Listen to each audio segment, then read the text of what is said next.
trabajo en Team Labs, un laboratorio de aprendizaje, y os iremos contando a lo largo de las 3 partes que tiene la sesión de hoy, de 11:30 a 2, bueno, lo que hacemos, ¿no?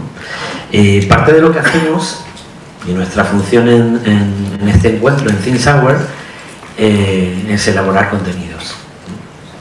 En esos contenidos, ThinkSour nos pidió hace ya meses que pensásemos sobre la evolución de las industrias creativas y culturales, que era como se venía denominando este encuentro en las 2 ediciones anteriores. Y tanto a Juan, que ahora os presentaré, como a mí nos parecía que encerrar la actividad creativa y cultural dentro de la industria en el siglo XXI era algo que tenía una complejidad enorme y además pues nos parecía algo que ya había pasado. La propuesta fue empezar a pensar en la economía creativa, en algo más abierto, donde el oficio creativo tuviese que desarrollarse en un contexto pues claramente acelerado por la tecnología y expandido, ¿no? en ese sentido. Y a partir de ahí empezamos a balbucear el contenido de la economía creativa, que será la primera intervención de Juan, y va a compartir con vosotros qué estamos entendiendo hasta ahora como economía creativa. Y después de la intervención de Juan vendrá una entrevista con Arsenio Escolar e Ignacio Escolar, que ellos creemos que han entendido muy bien las reglas del juego. Tienen 2 proyectos muy saludables que en estos últimos años han sabido descifrar muy bien cuáles son las claves para hacer del oficio creativo un proyecto sostenible, ¿no? Y por último, trabajaremos, pues como hacemos habitualmente en Team Labs, en una cosa que llamamos Consejo Asesor, donde está Antonio Rodríguez de las Heras y Antonio Lafuente, junto a Juan y a mí, que vamos, bueno, pues yo creo que jugando con palabras, ¿no? Y reformularemos o pondremos la mirada en ese contenido, ¿no? más que en la forma, más que en la pose, en el contenido de la economía creativa. Juan Freire, de manera fácil para mí y casi así haciendo un chiste, dejó la universidad para dedicarse a la educación. Se dedicaba, era profesor titular de biología en la Universidad de La Coruña, y decide, además de manera radical, salir de la universidad y empezar a explorar nuevos formatos, nuevas fórmulas de aprendizaje. Se dedica en cuerpo y alma a ello, y aparte del trabajo que hace, pues, y que podéis seguir en su blog y en sus diversas intervenciones, trabaja en 3 proyectos, en Modulus, que a las 4:30 también tiene una presentación. 4. A las 4:30. 4. En Team Labs y en otro proyecto que también os contará. Juan. Gracias, Félix. Bueno, pues creo que Félix ha hecho una buena contextualización de para qué estamos aquí. A mí me toca hacer de telonero, ¿no? Pues lo interesante viene después, muy interesante, yo espero que sea muy interesante y que lo disfrutemos, y que aunque tenemos 4 estrellas invitadas, o sea, también sea un proceso de participación de todos, ¿no? Nos hemos dado un tiempo amplio para poder hablar con calma en un formato de conversación. Lo que sí me gustaría a mí es un poco, pues, dibujar un marco, ¿no? Y plantearlo como una serie de propuestas o de hipótesis o de, ¿no?, una forma de entender eso de la economía creativa, que me parece además me parece un nombre como muy atractivo, pero que puede llevar a engaño. Vamos a ver si funciona esto. Efectivamente no funciona. Sí. Ah, sí, funciona. Bueno. Bien. Está perfecto. No se ve muy bien. Hay fotos ahí al fondo que no vais a ver, pero tampoco es relevante. Y lo que me gustaría es eso, ¿no? Dibujar como un marco de actuación para que después lo sigamos debatiendo, ¿no? Y es un poco explicar lo que para nosotros significa este concepto, que se le podría llamar de muchas maneras y que mucha gente empieza a llamarle economía creativa. Tampoco somos originales en lo que vamos a contar, ¿no? Pero sí hemos hecho una selección de un poco de unas ideas que nos parece que reflejan una nueva forma de entender la realidad. Quizás el planteamiento más importante, y empezamos con el pasado, es que esto de la economía creativa no va ni de los qués ni de los quiénes, ni de los quiénes, ¿eh? Y los qués y los quiénes estaban aquí un poco reflejados, ¿no? Venimos de un mundo en el que se hablaba de la industria cultural y creativa, o se suponía que lo creativo estaba en manos de unos gremios, ¿no? ¿no? Que a veces eran unos, otras veces otros, más o menos los teníamos identificados. Estamos en Zinsauer, que hasta el año pasado hablaba de la industria creativa, ¿no? Incluso había algunos términos que para mí son un poco perversos, que eran como la clase creativa, ¿no? Había una gente en algún sitio que además teníamos que importarlos, ¿no? Teníamos que atraerlos, que eran los creativos, y eran los que además generaban desarrollo económico. Bueno, había todo un discurso alrededor de eso, ¿no? Aparte es una idea que no tanto su origen académico, que puede ser interesante, ¿no? Como exploración de una realidad, sino sus consecuencias políticas han sido bastante, en mi opinión, bastante perniciosas, ¿no? Porque nos han llevado a más de lo mismo, pero han parado en la idea de atraer una clase creativa. Para mí, y para mucha gente, esos son conceptos del pasado, y la economía creativa va de otra cosa. No va ni de los quiénes ni de los qués, porque todos los qués están incluidos, sino va de cómo hacemos las cosas hoy en día. Y el cómo hacemos las cosas es lo que realmente está cambiando. Dejadme que os lo cuente un poco con 4 ideas. Esto es una forma de entender el mundo de las industrias creativas, etcétera, ¿no? El mundo de lo que nosotros llamamos el siglo XX. Sabéis que esto de poner un límite siempre es muy relativo, que si una cosa acabó en el siglo XX. Pero bueno, como hemos tenido la casualidad de que hay unos cambios profundos en la sociedad que han sucedido con el cambio de siglo, pues nos apoyamos en esa idea de contrastar un siglo con el otro, ¿no? ¿Cómo funcionaba la economía en la economía tradicional, la economía del siglo XX, que sigue siendo la economía más importante según ciertos criterios? Pues básicamente creo que ahí se reflejan como 2 características, ¿no? ¿Cómo se gestionaban las organizaciones, ¿no? ¿Cómo funcionaban? Pues funcionaban de esa manera, funcionaban bajo el esquema del ordeno y mando. El ordeno y mando no es peyorativo, es una forma de liderazgo que ha sido dominante y que sigue siendo dominante en muchos lugares, jerárquico, burocratizado, etcétera. Tiene una serie de consecuencias organizativas en las que no voy a entrar, ¿no? Pero seguro que todos tenemos en nuestra cabeza una forma de ser organizativa y una forma de trabajar los equipos y las personas. Y la otra parte es que era una economía de masas. O sea, el siglo XX, yo creo que una palabra que lo define muy bien es la masa, el consumo de masas, medios de masas, o sea, éramos masas. ¿Qué es una masa? Una masa es un colectivo, o sea, muchas unidades. Si es una masa de personas, somos muchas personas, pero tiene otra característica. En una masa todos somos iguales, somos parte de la masa, no hay diferencias entre nosotros, ¿eh?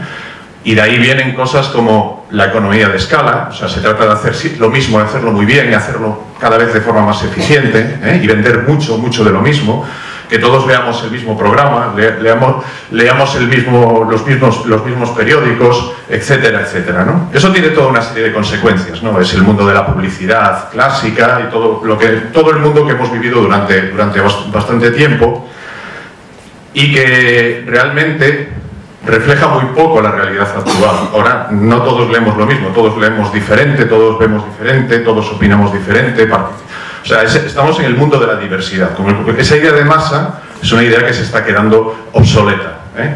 Y entonces, ese sería como un marco, ¿no? El cómo entendíamos el mundo y cómo yo creo que mucha gente sigue entendiendo el mundo, pero es un mundo que es del pasado, aunque siga presente.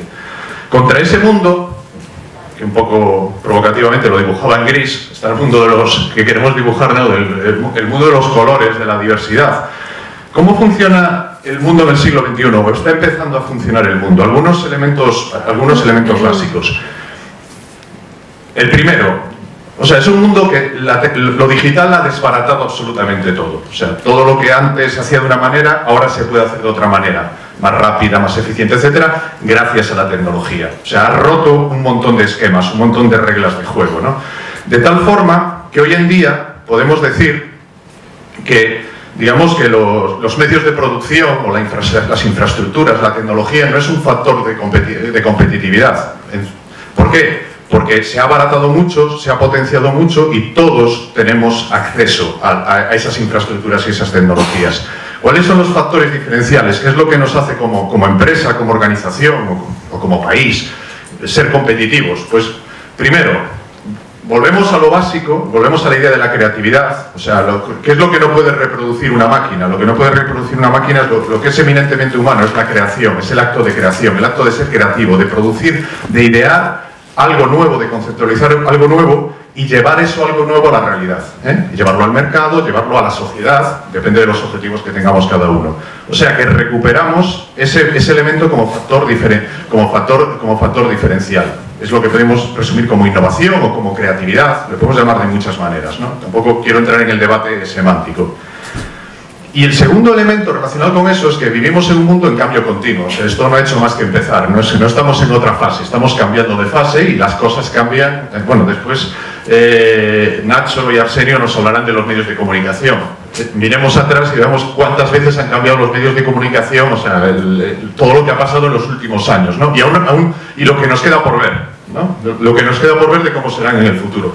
La idea de transformación continua y de incertidumbre, la idea de que no sabemos cómo va a ser el futuro, no tenemos un plan para esto. Constituimos, a mí me gusta la palabra constelación, seguro porque hemos abusado mucho de la palabra red, ecosistema, etcétera, ¿no? Nos organizamos en constelaciones, o sea, ¿cómo nos hacemos grandes? Muchas veces nos hacemos grandes no a base de engordar mucho nosotros, no, sino de trabajar en entornos muy amplios, ¿no? Yo me aplico un poco esa medicina en el caso de Team Labs, que somos, bueno, en este momento somos 20 personas, pero en realidad cuando empezamos a contar con la gente con la que activamente trabajamos, pues somos bastantes cientos de personas, ¿no? Y la clave de lo que hacemos no somos los 20, sino los cientos de personas que de una forma o de otra trabajamos conjuntamente y generamos algo de forma colectiva, ¿no?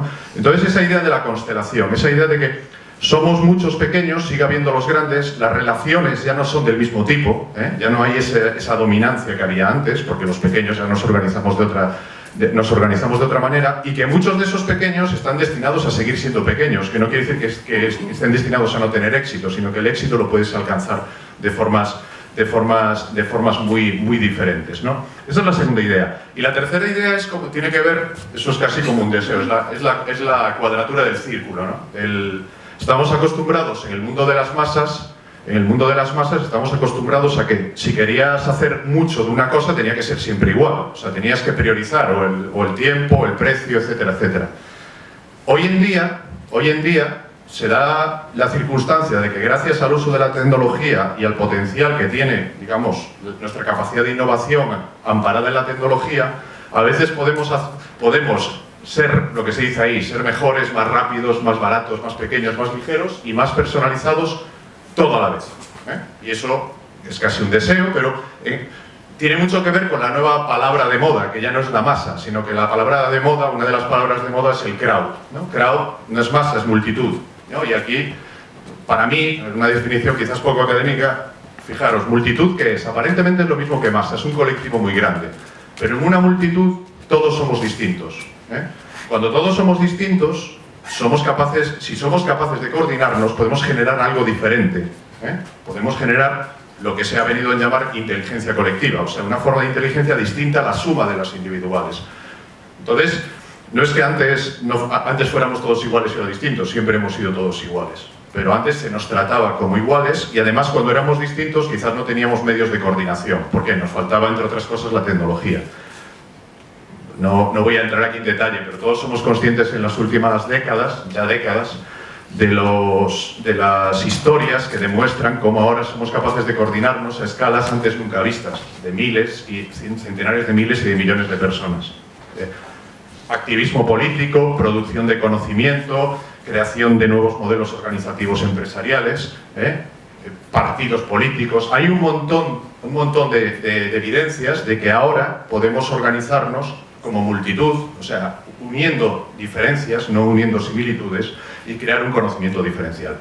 Eso tiene también su consecuencia en el que también cuando somos usuarios o consumidores queremos más personalizado, etcétera, etcétera, ¿no? Hay muchos elementos ahí, ¿no? El paso de la cultura de la propiedad a la cultura del uso. Hay muchas cosas, ahí es una síntesis orientada más al aspecto económico, pero hay muchas transiciones que se están produciendo a la vez. Y este es el nuevo escenario. Este nuevo escenario, ojo, a mí me gusta representarlo así, no es más grande, si lo midiésemos, no sé, de hecho hay muchos estudios, Nesta en Reino Unido se dedica mucho a analizar esto. La economía creativa, según muchos indicadores, es más pequeña aún que la tradicional, pero también hay muchos análisis que dicen que tiende a ser cada vez más grande. Y hay otra cuestión importante, no solo que la economía tradicional se vaya reduciendo y la economía creativa vaya ampliándose, es que los actores de la economía tradicional hoy en día luchan y trabajan, los grandes y los pequeños, trabajan por convertirse en economía creativa, ¿no? Esas flechas no solo van en esa dirección, sino que parte de la economía tradicional se está moviendo al mundo de la economía creativa. Están cambiando sus modelos organizativos, sus modelos de relación con las personas, etcétera, etcétera. Todas estas cuestiones están cambiando. Con lo cual, digamos que estamos en un momento interesante, que hay un modelo minoritario en términos quizás de masa bruta, pero quizás ya no tan minoritario en términos de innovación o de impacto que tiene en la sociedad, pero que estamos en un proceso de transformación además muy acelerado.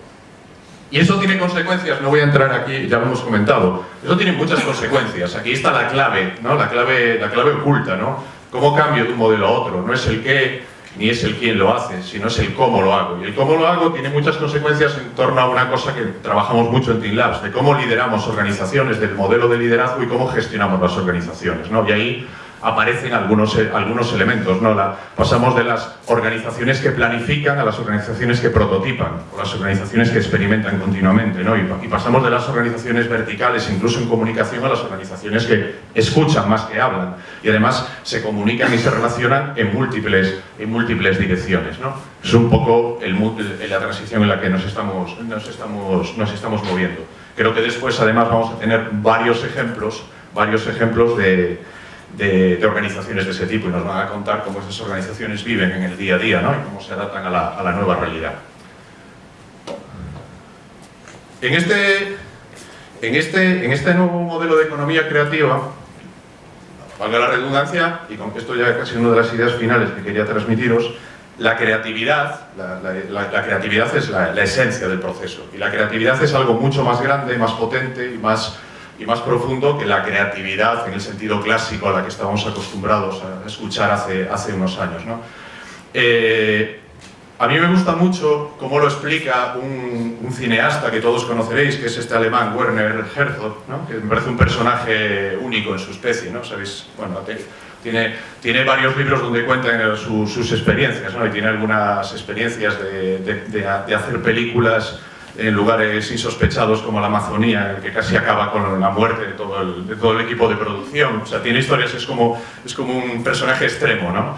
Pero me gusta mucho su reflexión sobre la creatividad. ¿Por qué? Porque además me gusta mucho contar esto, sobre todo cuando hablo con gente que viene del mundo corporativo, del mundo del emprendimiento, etcétera, ¿no? Porque le traes un ejemplo que aparentemente no tiene nada que ver con su realidad. Para mí él es un gran ejemplo de emprendedor, ¿no? De emprendedor en el sentido de alguien que emprende un reto. O sea, el emprendedor no es alguien que crea una empresa, sino que el emprendedor es el que se atreve a un reto y a resolver el reto, a convertir un proyecto en realidad, a pesar de los riesgos e incertidumbres, a pesar de que no sabes lo que va a suceder, ¿no? Si supieras todo lo que va a suceder, posiblemente no te atreverías, ¿no? Y entonces un emprendedor puede ser alguien que parece que hacer una película es uno de los retos, sobre todo si tienes poco presupuesto, es uno de los retos más grandes que existe, porque es un proyecto de una enorme envergadura en la que lo tienes que hacer en un tiempo y en un espacio muy limitados, ¿no? Y tienes que crear algo eminentemente nuevo. Bueno, este hombre, que ha publicado ahora un libro de conversaciones muy amplio donde habla sobre su oficio, cómo lo hace, y su oficio no va solo sobre el acto de creación, sino que va sobre cómo financia proyectos, etcétera. Y me parece como un manual, o sea, yo lo recomendaría como un manual de escuela de negocios, mucho mejor que otros libros que normalmente se utilizan. da como 4 claves, y que me gustan mucho como idea, ¿no? De dónde están las claves del éxito, o de las claves, no sé si llamarlo éxito, pero las claves de, digamos, de cómo puedo estar dentro de la economía creativa. Y siempre me ha gustado mucho porque tiene mucho que ver con lo que nosotros procuramos, digamos, transmitir a la gente, a los equipos, a los, entre comillas, estudiantes que trabajan con nosotros en Team Labs. Y lo resumo en 4 ideas, que son muy profundos, ¿no? La primera es la autonomía y la confianza en uno mismo, ¿no? Asumir el error como parte del proceso. Esa idea es una parte importante. Ya no puedo predecir el futuro, lo que tengo que hacer es experimentar de forma continua. Y solo puedo experimentar y solo puedo aprender si tengo confianza. Esto es un mensaje muy importante porque hay una forma de pensar en el que el dinero es la clave. Si tengo dinero podría hacer cosas maravillosas, si no tengo dinero no las voy a poder hacer, y muchas veces eso es una excusa.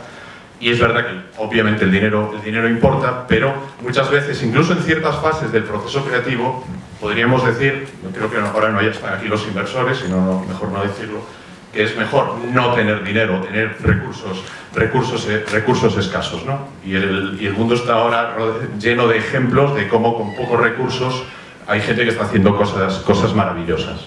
Fijaros lo que dice, la maestría necesita de pasión, esfuerzo. Él dice obsesivo, y él es un obsesivo, no sé si todos tenemos que llegar a ser obsesivos, y tiempo.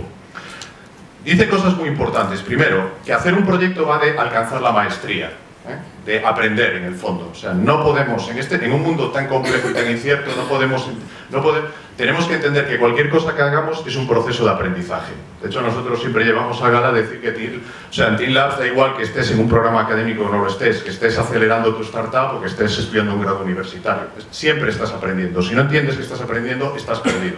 Porque solo aprendiendo te vas a adaptar a los cambios.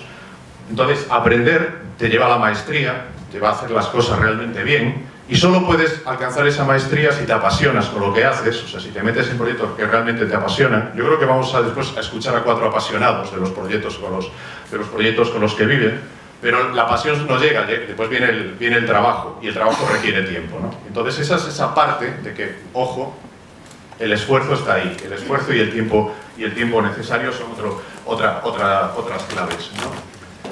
Y después hay una última idea que me parece que es la idea que viene más quizás del mundo, ¿no? de la forma de pensar del artista, ¿no? ese elemento que necesitamos tener presente, que dice que el acto creativo, o sea, el momento donde crea realmente algo nuevo, es una combinación de creación, destrucción y purga, ¿no? ¿Cómo es ese proceso? Crear es generar múltiples opciones, múltiples miradas, múltiples puntos de vista, múltiples acciones, experimentar, ver lo que funciona, lo que no funciona, purgar, y a partir de ahí es donde aparece la creación. La creación es un acto mucho más complejo que el que normalmente creemos que es un acto, digamos, que sucede en el vacío, sino que hay un trabajo en ese proceso, y ese proceso tiene que ver con esa coreografía de creación, destrucción y purga.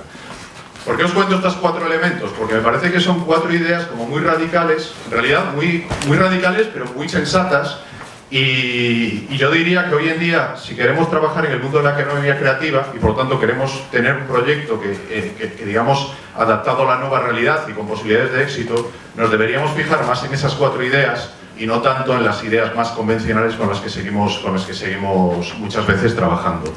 Y ya para terminar, os quería comentar una cosa que me parece importante, ¿no? Que esto no sucede en el vacío, y para nosotros esta idea de que el entorno, los espacios importan, ¿no? Que también es una idea un poco diferente. En el mundo digital parecía que en realidad daba igual el lugar donde estuviésemos, ¿no? Y cada vez descubrimos más que el lugar donde estamos es importante, que nos seguimos reuniendo, que estamos aquí juntos, que trabajamos en oficinas, en espacios, etcétera, etcétera, ¿no? Y era recuperar esa idea de la importancia de los entornos. ¿Por qué? Porque tenemos que pensar que todo sucede dentro de lo que llamamos un ecosistema, o esas constelaciones, ¿no? ¿Y por qué es importante estar en ese entorno? Pues por 2 factores. Primero, por la diversidad, o sea, debemos buscar esa multitud. La multitud es buscar lo que es diferente a nosotros, no lo que es igual a nosotros, pero la diversidad, si no hay interacción, no sirve de nada. Entonces, tengamos esa ecuación en mente, ¿no? ¿Qué es lo que tenemos que buscar? Entornos diversos, entornos que favorezcan la interacción, digamos, productiva, o la interacción creativa, ¿no? A mí me gusta explicarlo, esto es un esquema que utilizamos en nuestra práctica en Team Labs, ¿no? Cómo entendemos nosotros el mundo, o el mundo que nosotros queremos construir, ¿no? Ya con esto vamos terminando.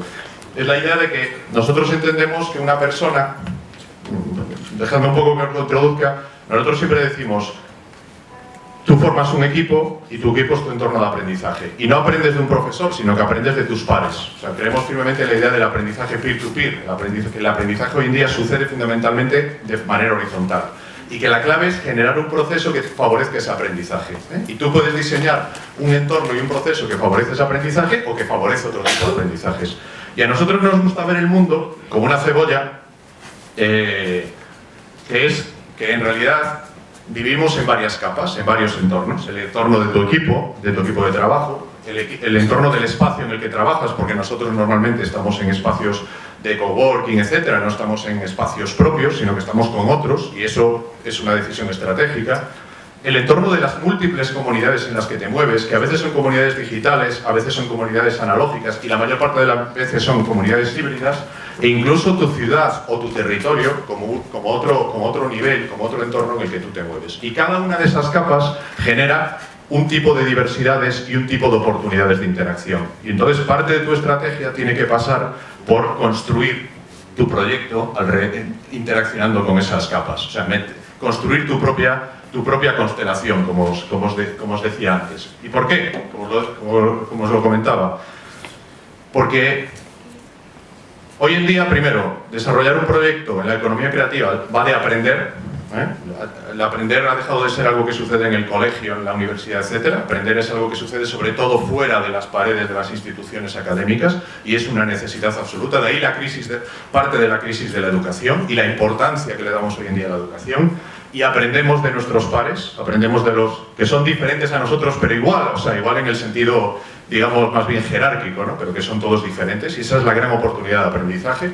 Y lo segundo, porque esto va cada vez más de colaboración y no de competencia. O sea, curiosamente, la ventaja competitiva no es la competencia, sino que la ventaja competitiva hoy en día es la colaboración. La colaboración no solo es una actitud ética ante la sociedad, que lo es y que es muy importante, sino que es una actitud pragmática, estratégica, de cómo desarrollar un proyecto, ¿no? Cómo desarrollar un proyecto pasa por ser la capacidad de colaborar de forma inteligente, de colaborar para poder aportar mayor valor. Solo puedes generar eso, conseguir eso, si, digamos, tu modelo de organización y tu modelo de actitud es el adecuado y si vives y trabajas en el entorno adecuado. Me están diciendo que acabemos y entonces lo voy a dejar aquí. Había una última cosa que seguro que después podemos comentarla. Muchas gracias.